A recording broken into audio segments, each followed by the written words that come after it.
So next ఏంటి అనేది ఇప్పుడు చూడాల్సిన అవసరం కనిపిస్తుంది. పోలీసులు కౌశిక్ రెడ్డిని అక్కడి నుంచి బయటకు తీసుకెళ్తున్న దృశ్యాలను చూస్తున్నాము.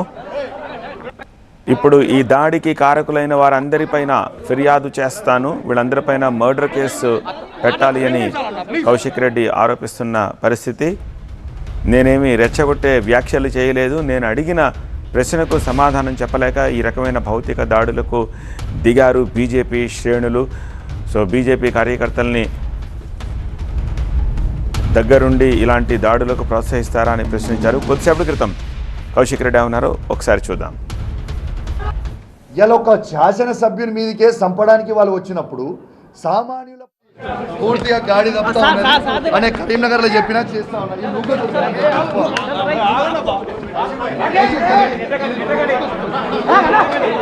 ఇది చాలా టూ మచ్. మేము మళ్ళీ చెప్తున్నాము, గాడి అనేది తప్పుతా ఉన్నది.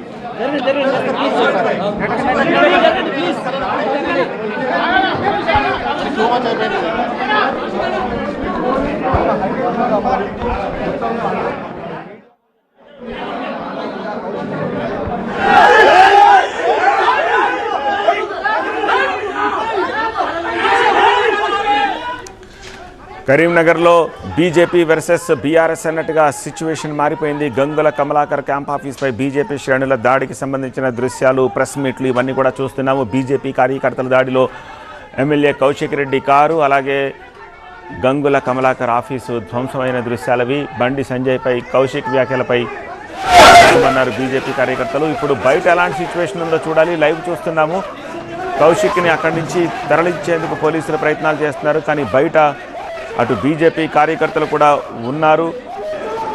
సో కార్యకర్తలు అడ్డుకునే ప్రయత్నం చేయొచ్చు, ఏం జరుగుతుందో చూడాలి.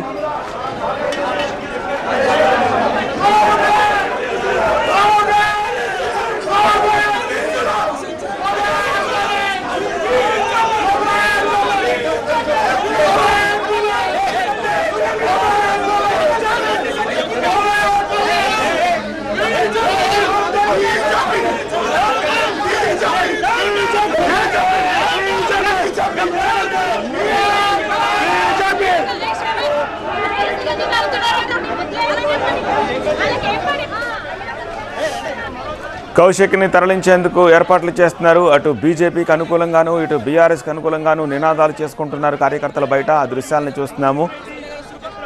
పోలీసులు శాంతి భద్రతను అదుపులో ఉంచేందుకు కౌశిక్ని అక్కడి నుంచి వెళ్ళిపోవాలని చెప్తున్నారు. ఈ నేపథ్యంలో కౌశిక్ని అక్కడి నుంచి మూవ్ చేస్తున్న దృశ్యాల్ని చూస్తున్నాము. బీజేపీ కార్యకర్తల్ని కొద్దిమందిని అదుపులోకి కూడా తీసుకున్నారు పోలీసులు. కార్యకర్తల దాడుల్ని బీఆర్ఎస్ నేతలు ఖండిస్తున్నారు.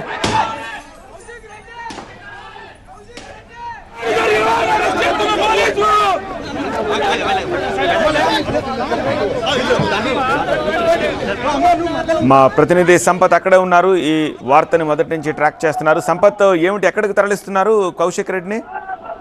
అంటే ఇక్కడ క్యాంప్ ఆఫీస్ లో ఉంటే మరింత గొడవలు జరిగే అవకాశం ఉన్న నేపథ్యంలో ఆయన సేఫ్ జోన్ కి తీసుకువెళ్తున్నారు. అంటే హుజరాబాద్ కు తీసుకువెళ్లే ప్రయత్నం చేస్తున్నారు. ఎందుకంటే ఇక్కడ ఉన్న కారణంగా చాలా మంది నేతలు కార్యకర్తలు వస్తున్నారు. దీంతో కొంత గొడవలు పెరుగుతున్నాయి. అటు బీజేపీ వర్సెస్ బీఆర్ఎస్ మధ్య గొడవలు మరింత ముదురుతున్న నేపథ్యంలో అతన్ని కూడా పోలీసులు నచ్చజెప్పి కూడా ఇక్కడి నుంచి వెళ్ళాలి, లేదంటే గొడవలు బాగా జరుగుతాయి, ఖచ్చితంగా మీకు న్యాయం చేస్తాము అంటే ఆయన ఒక డిమాండ్ చేస్తాడు. ఎవరైతే తనపైన దాడికి ప్రయత్నం చేస్తారో వారిపైన హత్యాయత్నం కేసు నమోదు చేయాలంటూ డిమాండ్ చేసిన నేపథ్యంలో అన్ని విచారణ చేస్తారు. ఖచ్చితంగా లిఖితపూర్వకంగా ఫిర్యాదు చేస్తే వారిపైన కూడా కేసు నమోదు చేస్తామని చెప్పి హామీ ఇచ్చిన నేపథ్యంలో ఇంతకు ముందే పోలీసులు విన్నాయి. ఇప్పుడు ఆయన వెహికల్ ఎక్కుతున్న మన విజువల్స్ కూడా చూడవచ్చు. ఇక్కడ నుంచి అంటే ముఖ్యంగా అంటే కౌశిక్ రెడ్డి ఉంటే ఇక్కడ గొడవ జరిగే అవకాశం ఉంది కాబట్టి ఇక్కడ ఫస్ట్ కరీంనగర్ నుంచి వేరే ప్రాంతానికి తరలిస్తే కొంత గొడవ సాధ్యమనుగుతుంది. తర్వాత కూడా మీరు ఎఫ్ఐఆర్ నమోదు చేస్తారు. ఇప్పటికీ 20 మంది బీజేపీ కార్యకర్తల పైన ఫిర్యాదు చేస్తామని చెప్పి ఇంతకుముందే కౌశిక్ రెడ్డి మీడియాతో కూడా చెప్పాడు. అంతేకాకుండా కేంద్ర మంత్రి బండి సంజయ్ గొడవ కారణమైన ఆయన పైన కూడా మేము ఫిర్యాదు చేస్తాము, ఆయన పైన కూడా చర్యలు తీసుకోవాలంటూ కూడా కౌశిక్ రెడ్డి అయితే చెప్పాడు. సో మొత్తానికి ఇక్కడ నుంచి కౌశిక్ రెడ్డి తరలించిన తర్వాత కొంత ఉద్రిక్తలు తగ్గే అవకాశాలు కనబడుతున్నాయి. ఎందుకంటే ఇక్కడ ఉంటే ఇంకా పెద్ద సంఖ్యలో కార్యకర్తలు ప్రధాన రహదారిపై ఉన్న నేపథ్యంలో రాకపోకలకు అంతరాయం ఏర్పడుతుంది. దాంతో పాటు కూడా ఇటు నేతలు కార్యకర్తలు ఆందోళన కార్యక్రమాలు నిర్వహిస్తూ బీజేపీకి వ్యతిరేకంగా కూడా ఆందోళన కార్యక్రమాలు మనం విజువల్స్ కూడా చూడవచ్చు. అతి కష్టం కూడా వెహికల్ అయితే మూవ్ అవుతుంది. అంటే ఇప్పటికీ ఎటు వెళ్తున్న విషయాన్ని మాత్రం పోలీసులు అయితే చెప్పడం ఖచ్చితంగా కరీంనగర్ నుంచి ఎక్కడైతే సేఫ్ జోన్ ఉన్న కాడికి తరలిస్తారు. అక్కడ ఇక్కడ తర్వాత మరి దీన్ని మాత్రం ఖచ్చితంగా చెప్తారు. ఇప్పటికే బీఆర్ఎస్ అధిష్టానము కేటీఆర్ కూడా కౌశిక్ రెడ్డికి కాల్ చేస్తారు. ఇక్కడ పరిస్థితులు అడిగి తెలుస్తున్నారు. మీరు ఎవరు కూడా ప్రతిదారులకు దిగకూడదు, మనం ప్రజాస్వామ్యయుతంగా పోరాటం చేస్తాం, కొంత శాంతియుతంగా ఉండాలని కూడా అధిష్టానం చెప్పే ప్రయత్నం చేసిన నేపథ్యంలో కొంత బీఆర్ఎస్ కార్యకర్తలు శాంతించారు. ఖచ్చితంగా మేము డెమోక్రసీ ప్రకారమే ఈ మూవ్మెంట్ ను కొనసాగిస్తామని చెప్తున్నారు. దీంతో ఇప్పుడు మనం రిజల్ట్స్ లో చూస్తున్నాం, ఆయన మూవ్ అవుతున్నాడు, ఇక్కడ నుంచి క్యాంప్ ఆఫీస్ నుంచి మూవ్ అవుతున్నాడు. ఎటు వెళ్తున్న విషయాన్ని మాత్రం చెప్పట్లేదు పోలీసులు, ఎందుకంటే మళ్ళీ చెప్తే మళ్ళీ ఇబ్బంది అవుతుంది కాబట్టి ఇక్కడికి వచ్చిన కార్యకర్తలు నేతలు కూడా పంపించే ప్రయత్నం చేస్తున్నారు. తర్వాత మేము ఖచ్చితంగా వారిపైన చర్యలు తీసుకున్నాము. అదేవిధంగా కొంతమంది బీఆర్ఎస్ కార్యకర్తలు కూడా ఎంపీ ఆఫీస్ కి వెళ్ళడానికి ప్రయత్నిస్తుంటే అక్కడికి వెళ్లకుండానే మార్గ మధ్యలో అడ్డుకొని పంపించారు. సో ఇప్పుడు ఇక్కడి నుంచి క్యాంప్ ఆఫీస్ కి అయితే కౌశిక్ రెడ్డి వెహికల్ మూవ్ అయింది. ఎటు వేయిందనే విషయం తెలియదు. ఖచ్చితంగా అతను హుజరాబాద్ లేదంటే ఇతర కరీంనగర్ సిటీ కాకుండా వేరే ప్రాంతానికి తరలించేందుకే వాళ్ళు పోలీసులు ఉగ్గు చూపుతున్నారు. కొంత ఇది ఇక్కడ తాజా పరిస్థితి.